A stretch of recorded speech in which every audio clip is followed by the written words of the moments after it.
अस्सलाम वालेकुम students. Last lecture में हमने डिस्कस किया था कि किसी भी ऑब्जेक्टिव फंक्शन को मैक्सिमाइज कैसे करते हैं। आज के लेक्चर में हम डिस्कस करेंगे कि how to minimise an objective function, और ये इस चैप्टर का लास्ट लेक्चर है। किसी भी ऑब्जेक्टिव फंक्शन को मिनिमाइज करते हुए हम उसी प्रोसीजर को फॉलो करते हैं जो मैक्सिमाइज करते हुए किया था। फर्स्ट ऑफ ऑल, जितनी भी लीनियर इनइक्वालिटीज़ दी गई होंगी उन तमाम लीनियर इनइक्वालिटीज़ के सॉल्यूशन सेट का ग्राफ बनाएंगे और वहाँ से हम फिजिबल रीजन निकाल लेंगे। फिर जो फिजिबल रीजन होगा उसके कॉर्नर पॉइंट्स फाइंड आउट करेंगे, और जब तमाम कॉर्नर पॉइंट्स निकाल चुके होंगे तो उन तमाम कॉर्नर पॉइंट्स को लेते हुए ऑब्जेक्टिव फंक्शन की वैल्यू निकालेंगे। वहाँ से हमें ऑप्टिमल सोल्यूशन मिल जाएगा। टॉपिक से रिलेटेड एक क्वेश्चन लेते हैं एक्सरसाइज 5.3 से। क्वेश्चन नंबर 4 है, minimize z equal to 2x plus y subject to constraints x plus y greater than और equal to 3, 7x plus 5y less than और equal to 35, x greater than 0 and y greater than और equal to 0। Same method follow करेंगे। सबसे पहले associated equations लिखेंगे इनकी।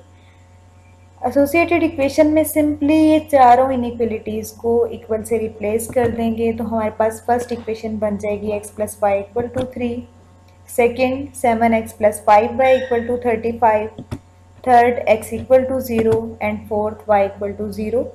इन चारों equations को इक्वेशन 1, 2, 3 और 4 का नाम दे देंगे। फिर इक्वेशन 1 कंसीडर करेंगे जो कि x plus y equal to 3 है।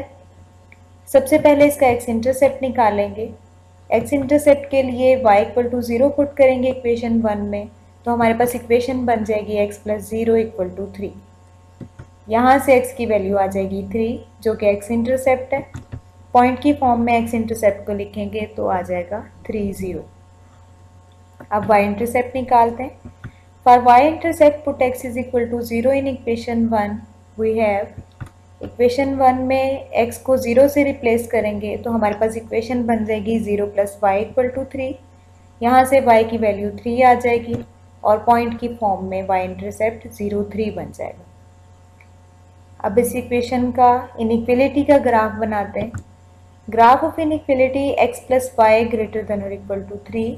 सबसे पहले एक्स वाई प्लेन कंसीडर करेंगे और फिर जो हमारे पास x इंटरसेप्ट आया था 3, 0, उसे x एक्सिस पे मार्क करेंगे। x एक्सिस पे 0.3 मार्क कर दिया।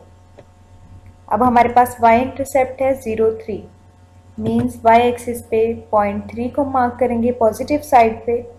जब दोनों इंटरसेप्ट्स को मार्क कर लेंगे तो यहाँ से एक लाइन पास कर देंगे जो कि x plus y equal to 3 की लाइन होगी। अब ग्राफ के लिए शेड करने के लिए हम ओरिजिन को एज अ टेस्ट पॉइंट लेंगे और इस इनइक्वलिटी में पुट करेंगे। Put x is equal to 0 and y is equal to 0 in x plus y greater than और इक्वल टू 3। हमारे पास इनइक्वलिटी बन जाएगी 0 प्लस 0 ग्रेटर देन और इक्वल टू 3, और सॉल्व करने से 0 ग्रेटर देन और इक्वल टू 3 आ जाएगा जो कि सेटिस्फाई नहीं हो रहा, फॉल्स है। इट मीन्स कि अब हमने वो एरिया शेड करना है लाइन से, कि से वो साइड शेड करनी है, वो हाफ शेड करना है जहाँ पे ओरिजिन लाई नहीं कर रहा। So shaded area will be towards the origin. अब हम लाइन से ओपोजिट, ओरिजिन से ओपोजिट साइड शेड कर देंगे। नेक्स्ट इक्वेशन 2 कंसीडर करेंगे। इक्वेशन 2 हमारे पास थी 7x plus 5y equal to 35। First of all इसका x इंटरसेप्ट निकालेंगे। For x intercept put y equal to 0 in equation 2, तो हमारे पास इक्वेशन बन जाएगी 7x plus 5 into 0 equal to 35।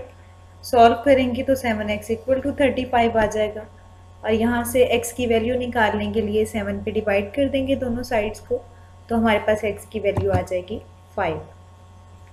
ये हमारे पास x इंटरसेप्ट आ गया।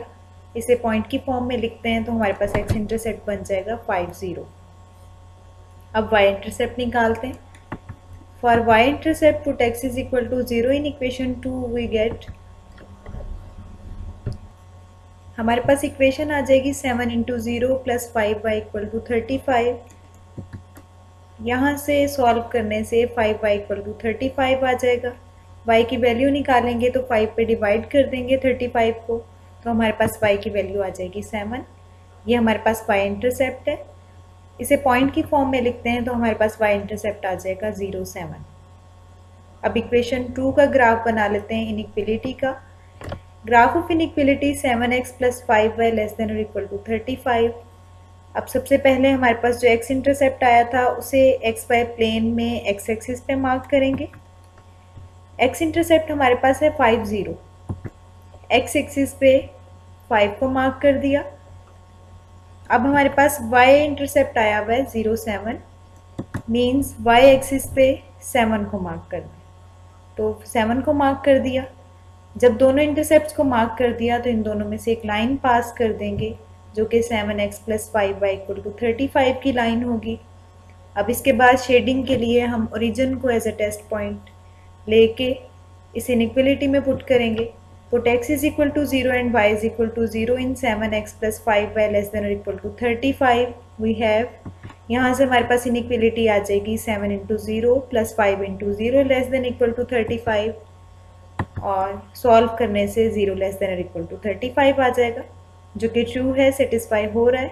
इट मीन्स कि अब हमने वो एरिया शेड करना है जो ओरिजिन की साइड पे आ रहा है, टुवर्ड्स ओरिजिन। तो लाइन से बिलो वाला एरिया हमने शेड कर दिया। अब हमारे पास जो फर्स्ट इनइक्वलिटी का ग्राफ था x + y = 3 का, वो ये ग्राफ बन रहा था जिसमें आउटवर्ड द ओरिजिन शेड किया था। सेकेंड इनइक्वलिटी का ग्राफ जो कि 7x + 5y = 35 थी, उसका ग्राफ हमारे पास ये बन रहा था जिसमें हमने टुवर्ड्स द ओरिजिन शेड किया था। अगर हम इन दोनों इनइक्वलिटीज़ के ग्राफ को कंबाइन करते हैं और उनका कॉमन शेडेड एरिया निकालते हैं तो ये हमारे पास फर्स्ट इनइक्वलिटी की लाइन होगी x + y = 3, और ऊपर वाली लाइन जो है वो 7x + 5y = 35 की लाइन होगी, और जो इनका कॉमन शेडेड रीजन है वो ये वाला एरिया आ गया। अब ये पहली दो इनइक्वलिटीज़ का ग्राफ बना है। जब इन पे नेक्स्ट टू इनइक्वलिटीज़ अप्लाई करेंगे, ये फर्स्ट टू इनइक्वलिटीज़ का ग्राफ, नेक्स्ट टू इनइक्वलिटीज़ हमारे पास थी x > 0 एंड y > 0। जब ये दोनों इनइक्वलिटीज़ होती हैं मीन्स x और y पॉजिटिव, इसका मतलब क्या है कि जो भी शेडेड रीजन है उसे हम फर्स्ट क्वाड्रेंट तक महदूद कर देंगे, रिस्ट्रिक्ट कर देंगे, तो हमारे पास ये जो इनइक्वलिटीज़ अप्लाई करने के बाद ग्राफ बनेगा वो ये बन जाएगा, जिसमें हमारे पास शेडेड रीजन जो है वो फर्स्ट क्वाड्रेंट में ही लाई कर रहा है, और यही हमारे पास एक्चुअल फिजिबल रीजन है। The feasible region of given linear inequalities is shown by shaded area of graph, और ये हमारे पास एक्चुअल जो फिजिबल रीजन आ रहा था पूरे क्वेश्चन का, चारों इनइक्वलिटीज़ का कंबाइंड ग्राफ वो ये बन रहा है। जो नीचे वाली लाइन है वो x + y = 3 की लाइन है, जो ऊपर वाली लाइन है वो 7x + 5y = 35 की है, और ये हमारे पास जो शेडेड रीजन है ये फर्स्ट क्वाड्रेंट के अंदर लाई कर रहा है, जो चारों इनइक्वलिटीज़ का कंबाइंड कॉमन शेडेड रीजन है। अब इसके बाद हम कॉर्नर पॉइंट्स निकाल लेंगे। कॉर्नर पॉइंट्स किसी भी फिजिबल रीजन की बाउंड्री लाइंस के पॉइंट ऑफ इंटरसेक्शन को कॉर्नर पॉइंट कहते हैं। तो हमारे पास 4 लाइंस आ रही हैं। ये वाली फर्स्ट लाइन होगी रेड, ये हमारे पास सेकंड वाली लाइन हो गई, ये जो x एक्सिस है ये थर्ड लाइन हो गई, और ये जो y एक्सिस है ये फोर्थ लाइन होगी। तो इनके point of intersection means corners जो बन रहे हैं वो कौन से बन रहे हैं कि एक 3 0 आ रहा था जिसे हमने पॉइंट A का नाम दे दिया, 5 0 आ रहा है जिसको हमने पॉइंट B का नाम दिया, 0 7 आ रहा है y एक्सिस पे जिसे पॉइंट C का नाम दे दिया, और 0 3 आ रहा है जिसे पॉइंट D का नाम दे दिया। ये चारों हमारे पास कॉर्नर पॉइंट्स आ गए। अब इसमें ऐसा कोई भी पॉइंट नहीं है जिसके कोऑर्डिनेट्स निकालने वाले हों, तो ये चारों कॉर्नर पॉइंट्स जो हैं वो डायरेक्टली मेंशन कर लेते हैं। कॉर्नर पॉइंट्स हमारे पास कौन कौन से हैं? Corner points of feasible region are A 3 0, B 5 0, C 0 7 and D 0 3। अब इन चारों कॉर्नर पॉइंट्स को लेते हुए हम ऑप्टिमल सोल्यूशन निकाल लेते हैं। सबसे पहले हमारे पास ऑब्जेक्टिव फंक्शन क्या था? The objective function is z = 2x + y। अब 1 बाय 1 तमाम कॉर्नर पॉइंट्स को ऑब्जेक्टिव फंक्शन में पुट करेंगे, वहाँ से हमारे पास ऑब्जेक्टिव फंक्शन की वैल्यूज़ आ जाएंगी। Value of z at A 3 0, first point जो था कॉर्नर पॉइंट 30 था उसे पुट करते हैं, तो x की जगह पे 3 पुट करेंगे, y की जगह पे 0 पुट करेंगे, तो हमारे पास आ जाएगा 2 इंटू 3 प्लस 0। यहाँ से सॉल्व करेंगे तो 6 प्लस 0 इक्वल टू 6 आ जाएगा। हमारे पास जो z की वैल्यू है कॉर्नर पॉइंट a पे वो 6 आ गई। अब सेकंड कॉर्नर पॉइंट लेते हैं जो कि b बन रहा है और उसके कोऑर्डिनेट्स हैं 5 0। तो value of z at point b 5 0। x की जगह पे 5 पुट करेंगे, y की जगह पे 0 पुट करेंगे ऑब्जेक्टिव फंक्शन में, तो हमारे पास आ जाएगा 2 इंटू 5 प्लस 0। सॉल्व करने से आंसर 10 आ जाएगा।